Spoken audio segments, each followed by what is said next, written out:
Hello friends and everyone, you're welcome to this channel. I am Frederick and I'm going to show you how to validate form by InputChange. Defaultly when you create or when using an edit form, it supports onChange event. That is when the form gets validated. But what if in case you want to change this a little bit, you want to now check as soon as I type, I want the form to be validated as well. Let's say you have this form that you want to accept minimum length of 5 and a maximum length of 10. As soon as I start to type in test 1, it has to validate it accordingly. How do you do that? I'm going to show you today. So let's jump into Visual Studio and let's have a look.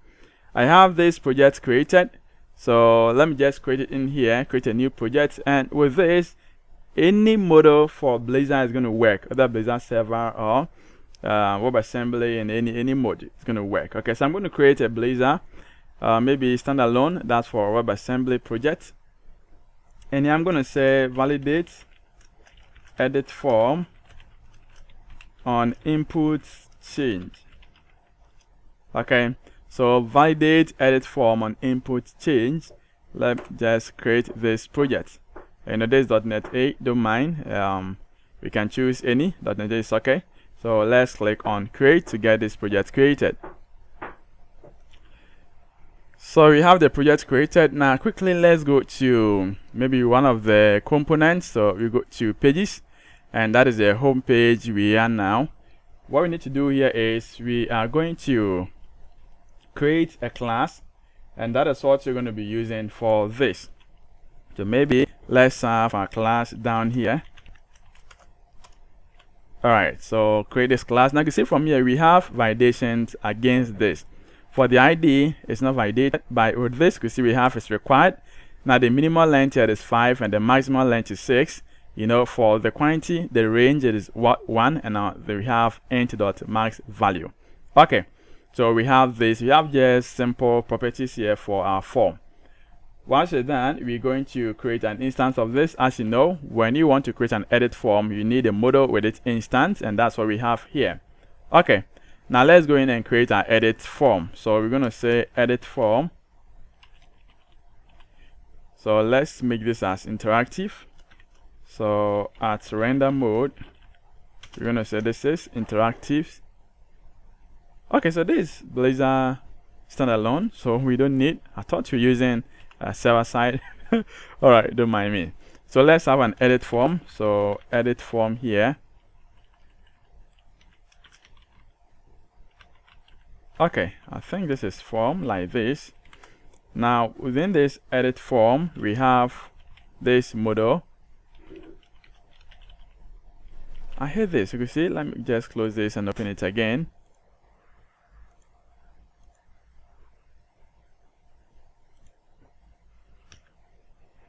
So let's provide model to this. Now the model is going to be an input. So we have this input. Now I know when you create a model, definitely we're going to have data annotations, validator, because you want to validate this. So you must have this markup. And also when this is, we say when onValid submit, we want this to get submitted. So we want to call this method as soon as we click on the button. Aside from that, let's have implementation of the button on top here. So that is a validate and that is a method. Okay, let's have our form. So maybe you're gonna have something that look like in here. Let's have our div class, and maybe you're gonna say this is gonna be form group. And in that you can have label. We're designing simple form for this. So let's have a class as form control, or this is going to be form label. And here let's say it is for name. Aside from that, we have this input test, and now with this input test we have this the same class here as form control. And in that we have at bind value. So with this bind value, we can talk about the input.name. right? So this is what you want to have. For validation purpose, let's add validation message down here, and now for which you're gonna have point up to this input dot name. Okay, we're gonna make a copy of this. So let's say margin top, let's make it as 2. Let's copy this and duplicate this in here. But this is not going to be input test, it's going to be input number, since it's going to be a number. And the type here is going to be quantity, as you know. And here it's going to be bound to this. Aside from that, we're going to have button, right? So let's have a button, and maybe we're going to have btn. So btn primary. Now the type of this button is going to be submit, since we have an edit form, and let's have submit. This is a simple form that we have created. Now mt2 mb4. Okay, so down here let's have our validation summary. We're going to summarize our validation and in here. When we run this form, let's check it out. So you can see that we have a form in here. Now if I decide to click on submit, I have these errors in here, right? Let's refresh this, and let's say as soon as I start to type, I want this to get validated. But when you see this, unless I click on the mouse is unfocused, see, I type this, unless I click somewhere before I can have this, right? When the text box is focused, validation is not working. The reason is validation here, the method wired up is an onChange. So when the page or the input text box loses its focus, that is when the validation start to render. Now with this, you want to tweak this a little bit. As soon as I want to type, you know, the minimum is 5. So as soon as I type in 1, it must get validated, right? So that's what you want to do. But you see from this, it is not, unless you are done typing everything. Unless I'm done typing, you can say I'm at the 4th one. But when we check this, you can see that from the, we say that the minimum here it is 5. I have the current value of, let me open it again. So you can see the current value that you have in here, it is what, 4. But you can see it is not validated unless I click on somewhere before this text box get validated. So let's have a look on how to handle this. Let's close this, and now to do that, we have to create our own custom component to handle this. We're going to inherit from this input text. Okay, so we need to create 2 components, since we're going to have text and now number. You see that? So let's go to the same component here, pages, right click, and now let's add a new result component, and it's going to be custom input number. So there's a customize,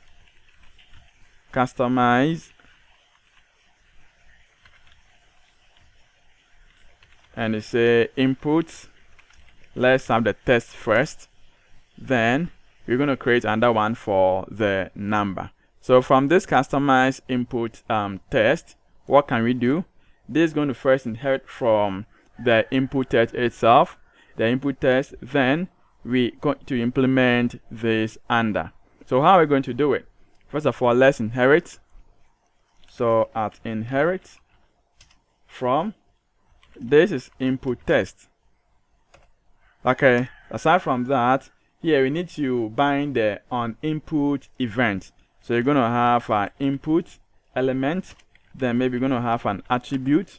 Now this attribute, we're going to specify it as additional attribute in here.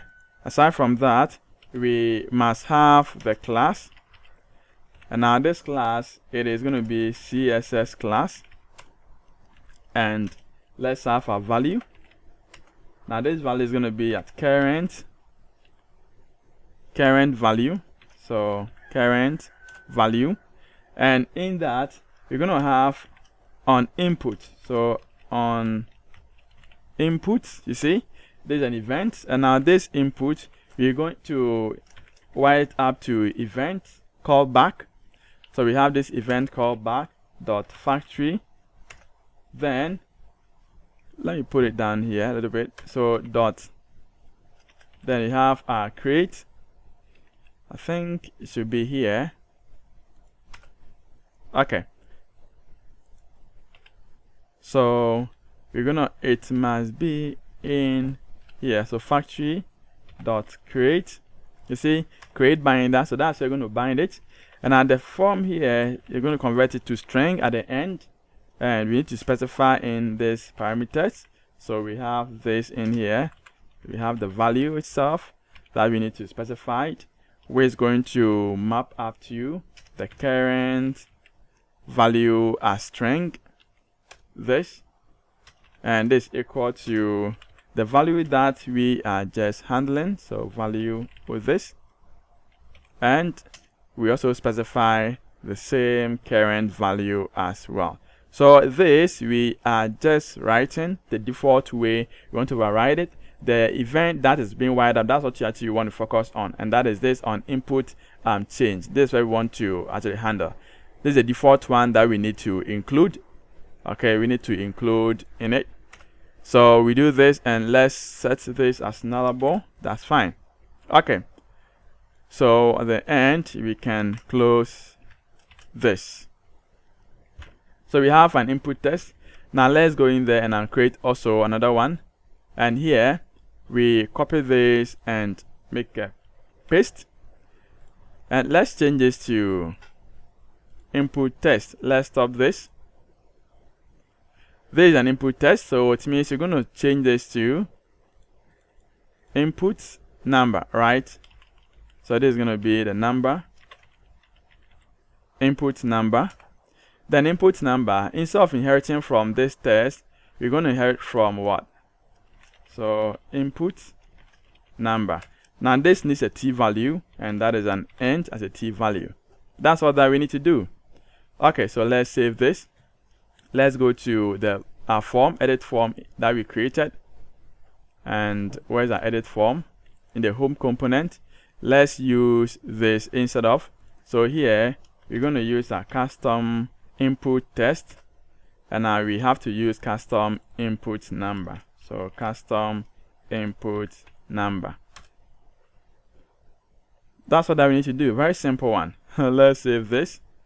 Let's run this and check it out. So now let's check it out. If I click on one, let's say I want to click on code, you can see as soon as it types in, it tells you that the first name must be a string or array type with a minimum length of 5. So let's say I have this code. You can see 5 is okay. As soon as I type in academy, you can see the length, the maximum length is 6. So this is validating in the course, right? It is validating accordingly. Once I do type, it does validate. That is what we want, isn't it? Now let's see.